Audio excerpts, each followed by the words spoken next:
Buenos dias from BA. This is a Rorschach Argentina update from the 21st of August 2025. A quick summary of what's going down in Argentina. Let's start with Index's latest report on inflation. The National Statistics Agency revealed that this month's inflation rate was 1.9%.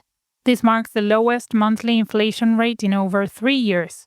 President Milei took to social media to celebrate the figure, suggesting the country is finally winning the battle against soaring prices. However, the full picture is a bit more complicated. While consumer prices slowed down, wholesale prices jumped 2.8% in the same month. This difference often signals that businesses are absorbing higher costs that they haven't yet passed on to customers. So the pressure on wholesale goods could lead to price hikes down the road. Also on the topic of economics, the government scored 2 major legal victories abroad this week related to the controversial expropriation of the oil company YPF. A quick refresher on this long-running case. Back in 2012, the government nationalized YPF, taking majority control from the Spanish firm Repsol. Minority shareholders sued, arguing the takeover was handled improperly, and a U.S. court eventually ordered Argentina to pay them a staggering $16 billion. So the current legal battles are all about a litigation fund trying to seize Argentine assets around the world to collect on that debt, and the government trying to stop them.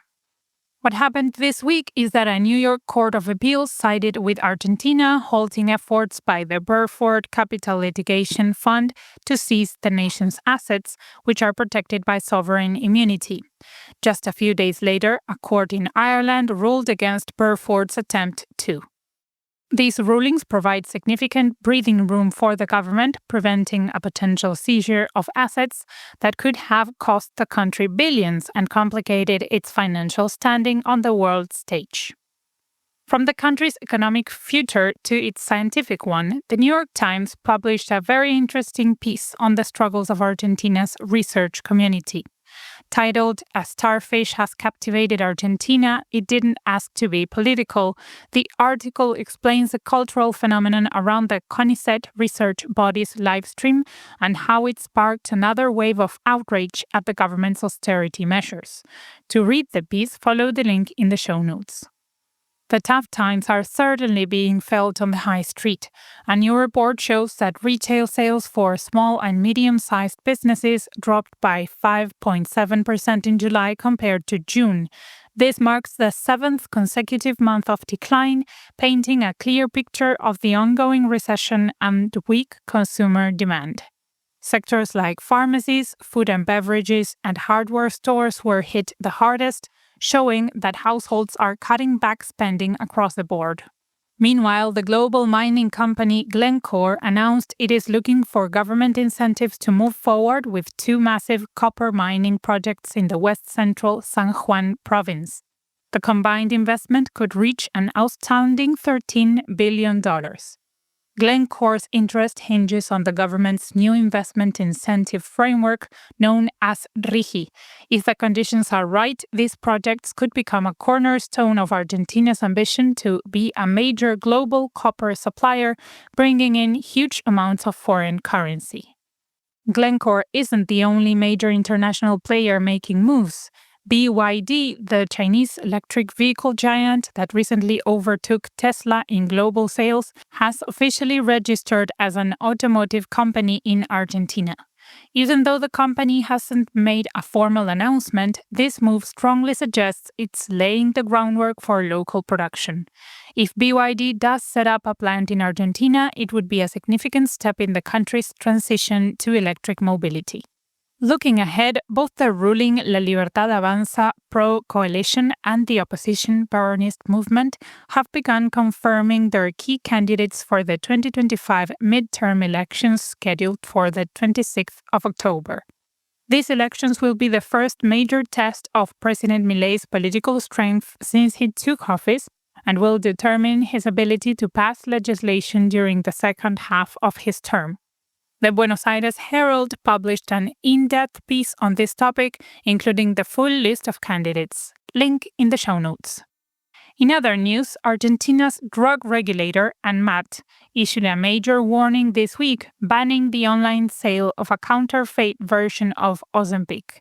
The popular diabetes and weight loss drug, which is only available as an injectable pen, was being illegally marketed in tablet form by an unregistered company. The fake pills were sold through social media, and authorities are now investigating what they actually contain.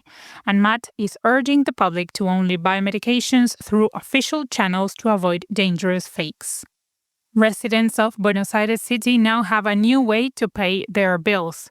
The city government has officially enabled payments for taxes and administrative procedures using cryptocurrencies. Residents can use popular digital currencies like Bitcoin and Ethereum to settle their accounts. The system works through partner payment processors that instantly convert the crypto into Argentine pesos, so the city's treasury doesn't actually hold any digital assets. If you work in the city, you've probably noticed that your commute is feeling a lot more crowded these days. A new survey by the human resources firm Adecco Argentina confirms it's not just your imagination. 83% of employees in Argentina are now working from the office 100% of the time. However, the study also revealed that about half of those workers would much rather have a hybrid arrangement, splitting their time between the office and home. The data shows a clear disconnect between what companies are demanding and what their employees truly want in a post-pandemic world. Let's turn to football, where one of Argentina's most storied clubs is in serious trouble. San Lorenzo, one of the Big Five teams, is on the brink of bankruptcy following a major judicial setback. A court rejected the club's proposed bankruptcy prevention plan, leaving it vulnerable to creditors who could force it into liquidation. The club is grappling with massive debts and now faces a critical fight for its survival. Staying on the pitch, civic groups in Angola are publicly calling on Messi and the Argentine national team to cancel a planned friendly match against the Angolan team in Luanda. The groups argue that the game serves as a propaganda tool for Angola's authoritarian government, which they accuse of serious human rights violations.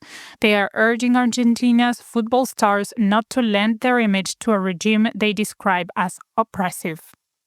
On a lighter note, Lionel Scaloni, the national football team's coach, has officially announced the squad for the upcoming 2026 World Cup qualifiers in September. The list features all the big names you'd expect, including Messi, Lautaro Martinez, and Dibu Martinez. Scaloni also continues to bring in fresh talent like Real Madrid's Franco Mastantuono and Manchester City's Claudio Echeverri. Argentina will play against Venezuela on the 4th of September and against Ecuador on the 9th.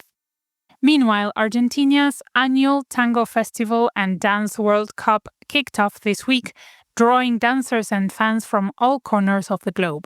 For the next 2 weeks, milongas, concert halls, and theaters across the city will be filled with free concerts, classes, and competitions, culminating in the crowning of new world champions. And to end with a truly sweet story, an alfajor from Patagonia has been named the best in the world. At the 3rd annual Alfajor World Championship, a small family-run company from the town of Comodoro Rivadavia took home the grand prize.